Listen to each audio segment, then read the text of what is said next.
Hello, नमस्कार. मी गौरी, गौरीज मेजवानीमध्ये तुमच्या सर्वांचं मनापासून स्वागत करते. आज आपण आपल्या किचनमध्ये मस्त अशी उपवासाचे पापड बनवणार आहोत. हे पापड आपण इडलीच्या कुकरमध्ये बनवणार आहोत.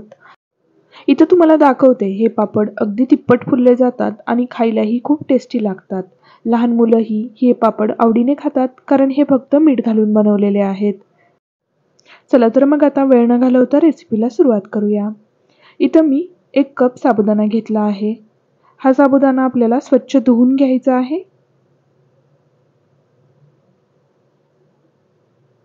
साबुदाणा स्वच्छ धुवून घ्यायचा आहे आणि साबुदाणा बुडेल इतपत आपल्याला ह्याच्यामध्ये पाणी ओतायचं आहे. इथं पहिल्यांदा मी साबुदाणा धुवून घेते.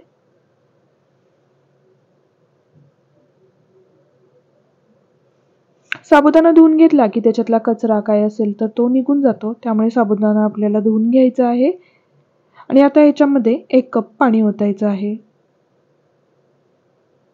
आता झाकण ठेवून हा साबुदाणा आपल्याला व्यवस्थित भिजवून घ्यायचा आहे. आता रात्रभर हा साबुदाणा असाच भिजू देणार आहे. तर दुसऱ्या दिवशी सकाळी तुम्ही बघू शकताय साबुदाणा खूप छान असा फुलला गेला आहे. हा साबुदाणा आता मी एका बाउलमध्ये काढून घेते. तर साबुदाणा बाउलमध्ये काढून घ्यायचा आहे आणि ह्याच्यामध्ये आपल्याला चवीनुसार मीठ टाकायचं आहे. पण त्याआधी साबुदाणा आपल्याला हाताने मोकळा करून घ्यायचा आहे. मी हा साबुदाणा हाताने मोकळा केला आहे. आता मी ह्याच्यामध्ये अर्धा चमचा मीठ टाकते. मीठ टाकल्यानंतर हा साबुदाणा व्यवस्थित मिक्स करून घ्यायचा, जेणेकरून सर्व साबुदाण्याला मीठ लागलं जाईल. अशा पद्धतीने आपल्याला व्यवस्थित मिक्स करून घ्यायचं आहे.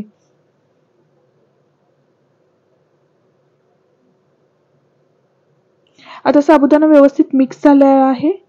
आता आपल्याला पापड बनवायला घ्यायचे आहेत. पापड बनवण्यासाठी इथं मी इडलीचा साचा घेतला आहे. तर इडलीचा साचा घ्यायचा आहे. इडलीच्या साच्याला आपल्याला थोडंसं तेल लावून घ्यायचं आहे. तेल लावल्यामुळे पापड एकदम आरामात निघले जातात. तर ह्याला मी थोडंसं बोटाने तेल लावून घेते. आता सर्व साच्यांना तेल लावून घेतलं आहे. आता प्रत्येक इडलीच्या साच्यामध्ये आपल्याला 1-1 चमचा ह्या पद्धतीने साबुदाणा टाकायचा आहे. 1-1 चमचाच आपल्याला टाकायचा आहे, नाहीतर साबुदाण्याचे पापड जाड होतील. जास्त जाडही आपल्याला साबुदाण्याचे पापड नाहीत बनवायचे. तर अशा पद्धतीने हाताच्या साहाय्याने साबुदाणा व्यवस्थित पसरवून घ्यायचा आहे. जर हाताला साबुदाणा चिकटत असेल तर पाण्याचा किंवा तेलाचा हात घेऊ शकता. ह्याच पद्धतीने दुसऱ्याही साच्यांमध्ये साबुदाणा आपल्याला भरून घ्यायचा आहे. जर तुम्हाला हे पापड तिखट हवे असतील तर ह्याच्यामध्ये मिठाबरोबर लाल तिखटही टाका आणि कलर हवा असेल तर तुम्ही कलरही टाकू शकता. पण इथं मला फक्त मिठाचे पापड हवे होते, त्यामुळे फक्त मी मिठाचे बनवले. तुम्हाला तिखटाचे हवे असतील तर तुम्ही तिखट मीठ टाकू शकता अजून. तर अशाच पद्धतीने सर्व स्टँडमध्ये आपल्याला साबुदाण्याचे पापड पसरवून घ्यायचे आहेत. ह्या पद्धतीने आता तुम्ही बघू शकताय तिन्ही स्टँडमध्ये मी साबुदाणा व्यवस्थित पसरवून घेतला आहे. इथं मी इडलीच्या भांड्यामध्ये पाणी गरम होण्यासाठी आधीच ठेवलं होतं. पाणी गरम झालेलं आहे. आता ह्याच्यामध्ये ह्या सर्व प्लेट आपल्याला ठेवून द्यायच्या आहेत.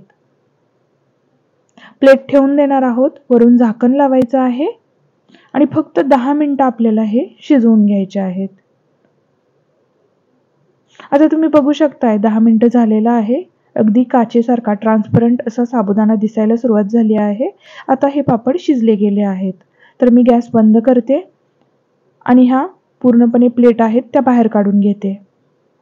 प्लेट बाहेर काढून घ्यायच्या आहेत आणि अगदी मिनिटभर ह्या थंड करायच्या. तर तिन्ही प्लेट मी काढून घेते आणि ह्याच पद्धतीने उरलेले ही पापड शिजण्यासाठी ठेवत आहे. तर प्लास्टिकचा पेपर अंथरला आहे.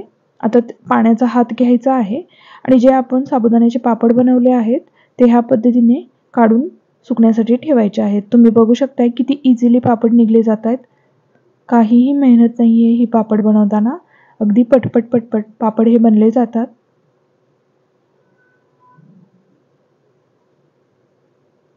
बघू शकताय किती छान पापड बनत आहेत.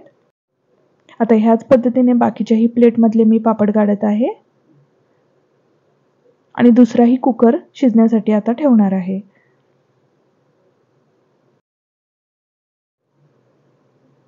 अगदी पटपट हे पापड बनले जातात. आता मी दुसराही कुकर शिजवून घेतला आहे. तुम्ही बघू शकताय सगळे पापड माझे बनवून झालेले आहेत. खूप छान पापड झालेले आहेत. आता हे दिवसभर उन्हामध्ये आपल्याला हे पापड वाळवून घ्यायचे आहेत. या पद्धतीनं अगदी एका दिवसामध्ये हे पापड चांगलं ऊन असले तर सुकून जातात. आता दुसऱ्या दिवशी तुम्ही बघू शकताय पापड पूर्णपणे व्यवस्थित सुकले गेले आहेत. अगदी काचेसारखे दिसणारे पापड बनून तयार झालेले आहेत. खूप छान आणि सोपी रेसिपी आहे आणि त्याचबरोबर खायलाही खूप टेस्टी होतात हे पापड. तर ह्या उन्हाळ्यामध्ये असे वाफेवरचे साबुदाण्याचे पापड तुम्हीही नक्की बनवून बघा. तुम्ही बघू शकताय किती छान साबुदाण्याचे पापड फुलले गेले आहेत. अगदी तिप्पट असे साबुदाण्याचे पापड फुलले होते. तर तुम्हीही ही रेसिपी नक्की ट्राय करून बघा आणि कशी झाली हे कमेंट करून मला नक्की सांगा. आजचा व्हिडिओ थोडा जरी आवडला असेल तर चॅनलला सबस्क्राईब करायला विसरू नका. भेटूया पुढच्या व्हिडिओमध्ये अशीच एक छानशी रेसिपी घेऊन. तोपर्यंत बाय.